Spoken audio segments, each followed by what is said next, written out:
Hello বন্ধুরা, তোমরা কেমন আছো? আশা করি তোমরা সবাই ভালো আছো।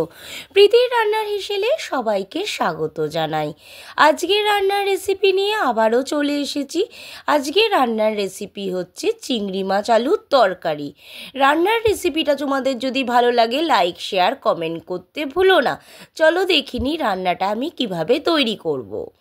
প্রথমেই আমি চিংড়ি মাছ নিয়ে নিয়েছি, এখানে 300 গ্রাম চিংড়ি নিয়ে নিয়েছি। কেটে ধুয়ে ভালো করে কিন্তু আমি পরিষ্কার করে নিয়েছি মাছগুলোকে। তারপরে দিয়ে দিচ্ছি পরিমাণ মতন হলুদ গুঁড়ো আর পরিমাণ মতন নুন দিয়ে চিংড়ি মাছটাকে ভালো করে কিন্তু আমি ম্যারিনেট করে নিচ্ছি। যদি তোমাদের রান্নার রেসিপিটা ভালো লাগে লাইক শেয়ার কমেন্ট করতে ভুলো না। এখনও আমার চ্যানেলটাকে যারা সাবস্ক্রাইব করোনি প্লিজ আমার চ্যানেলটাকে সাবস্ক্রাইব করে দিও। চিংড়ি মাছটা কিন্তু আমার ম্যারিনেট করা হয়ে গেছে।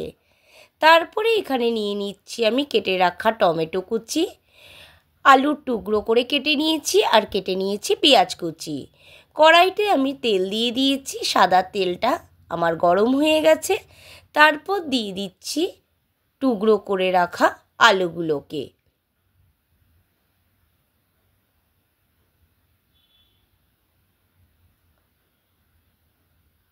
পরিমাণ মতন নুন দিয়ে দিচ্ছি আর পরিমাণ মতন হলুদ গুঁড়ো দিয়ে দিচ্ছি।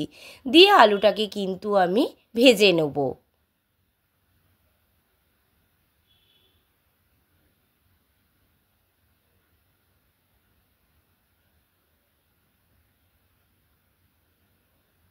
দেখো আলুটা কিন্তু আমার হালকা হালকা ভাজা হয়ে গেছে। এবার আলুটাকে কিন্তু আমি তুলে নিচ্ছি একটা পাত্রে।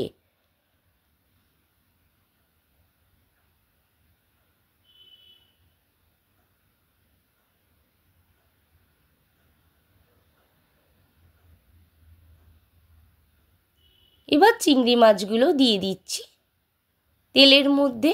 এবার চিংড়ি মাছগুলো কিন্তু আমি ভালো করে একটু ভেজে নেব।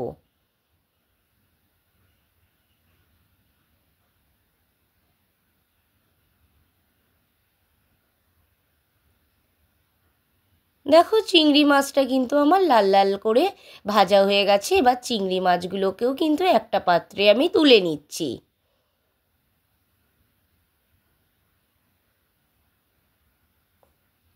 এবার এই তেলেই আমি ফোড়নে দিয়ে দিচ্ছি একটা তেজপাতা, একটা শুকনো লঙ্কা, গোটা জিরে, এলাচ দারচিনি লবঙ্গ দিয়ে একটু জাস্ট নাড়িয়ে নিচ্ছি, কেন এলাচ দারচিনির লবঙ্গটা ভালো বেরোবে বলে।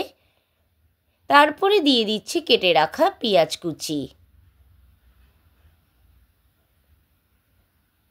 দিয়ে পরিমাণ মতন আমি নুন দিয়ে দিচ্ছি। দিয়ে পেঁয়াজটাকে কিন্তু আমি ভালো করে ভেজে নেব।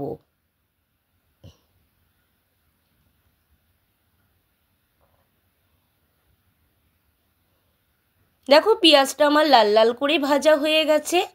তারপর দিয়ে দিচ্ছি কেটে রাখা টমেটো কুচিগুলো, দিয়ে টমেটোটা দিয়ে ভালো করে আবারও আমি নাড়িয়ে নিচ্ছি।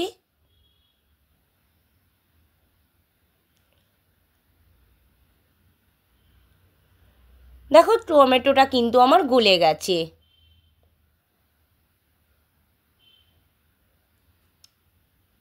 এরপর দিয়ে দিচ্ছি একটা একটা করে মশলাগুলো।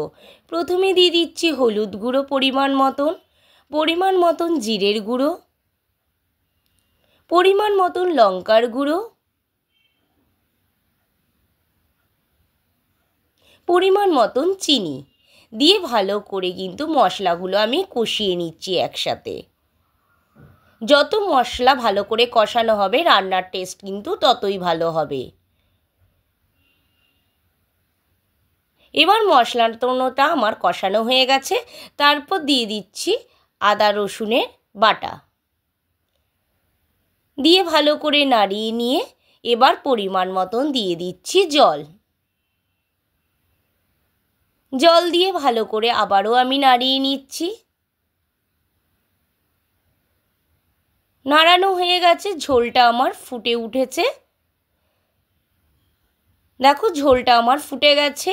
এবার দিয়ে দিচ্ছি আমি ভেজে রাখা আলুর টুকরোগুলো আর চিংড়ি মাছ ভেজে রাখা। দিয়ে ভালো করে আবারও আমি ভালো করে একটু নাড়িয়ে নিচ্ছি।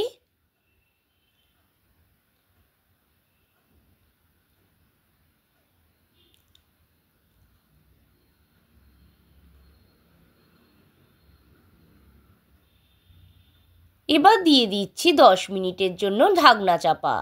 10 মিনিট পর ফিরে এসেছি, ঢাকনাটা তুলে নিচ্ছি। দেখো চিংড়ি মাছ আলুর তরকারিটা কিন্তু পুরোই আমার রেডি হয়ে গেছে।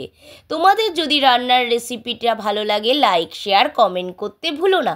এখনও আমার চ্যানেলটাকে যারা সাবস্ক্রাইব করোনি প্লিজ আমার চ্যানেলটাকে সাবস্ক্রাইব করে দিয়ে পাশে থাকার অনুরোধ রইল। এরপর দিয়ে দিচ্ছি আমি একটু ভাজা মশলার গুঁড়ো।